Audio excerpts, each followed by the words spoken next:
Hey everyone, I'm making this video in my car on my way to work. Uh, I, I originally was not going to touch this topic. I considered it, I looked at it, and to me, it looked just, well, they weren't telling us anything that we didn't already know. And of course, I'm talking about the so called Facebook whistleblower in the 60 Minutes interview. And they weren't telling us anything that we didn't already know. And so, yeah, there has to be another aspect to it, something else that they're doing. But like I said, I didn't really think it was significant enough to talk about it. But I will just point out the one thing that was on my mind, and that is that I do believe it is let's just say, a staged, or it may not, it's staged to a certain extent. It's the woman involved, I believe, really thinks she's doing something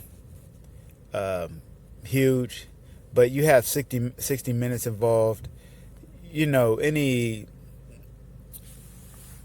real outlet, not a real outlet, let's just say I'm sorry, I'm trying to get these things to go away on the screen. But anyway, any mainstream outlet is what I'm trying to say. Any mainstream outlet is not going to tell you the real truth. So you already know that you're either going to get some stuff that you already know, or just something that's completely misleading. And so I think that's where we have this lady come in who thinks she's doing something that is really important. She thinks she's doing something that's really revolutionary, but it's not, and it's probably because she's so indoctrinated into a certain political, let's say, she appears to be on the left, because she mentioned, and part of the problem that she was mentioning about Facebook is that it was encouraging some extreme views, what she considers extreme views on the right. So she does seem to me like a brainwashed leftist who thinks that conservatives and people on the right are dangerous. And so people like that are useful idiots, basically. And I think that is what we have here, and that's what 60 Minutes is. That's why 60 Minutes is involved, because she's not really telling anybody anything of any real value. She's just a political pawn, basically. And so, as you see here on the screen, I have scribbled a little red arrow pointing to her face, and you see that 60 Minutes, I believe this image was created by 60 Minutes, has put her eye in the F in the Facebook logo. They didn't have to do that, but they did do that, and that was one of the first things that jumped out at me when I looked at this interview, like maybe 2 days ago, or whenever I looked at it the day that Facebook went down.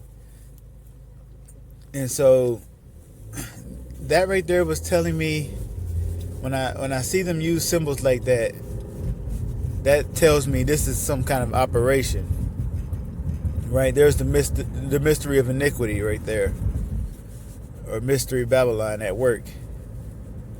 And so they, when they tell you something and they flash the hand signs, or they'll show them one eye, or any other of their symbols, they're just basically saying, this is us speaking. This is a coded, not a coded event or a coded message, or it's not as it seems on the surface. There's a deeper level to it. And so, the Pope puts up the 666 hand signs, which yeah, it does. You can take it to mean 666. I'm talking about the OK symbol, actually. I shouldn't call it the OK symbol or whatever. But it's also the symbol of the womb, which represents the mysteries, the mystery societies, ISIS, and of course ISIS, that's just Freemasonry, right? So when I see the eye symbol here in the picture, I know there's something. I know not to believe when I'm being told, basically. I mean, I wouldn't believe it from 60 Minutes anyway, but I believe it even less when I see that symbol that they put there in the background. But most people aren't going to perceive that. So I didn't think there was anything really significant said in the interview, and I guess the most important things may come after. We'll see how they react. We'll see how Facebook reacts. We'll see how or what kind of security measures they take, or let's just say the government steps in and takes, because this could probably be used for an excuse to censor the internet more, right? This could be used as an excuse to give government oversight to social media, and then that would be bad as well.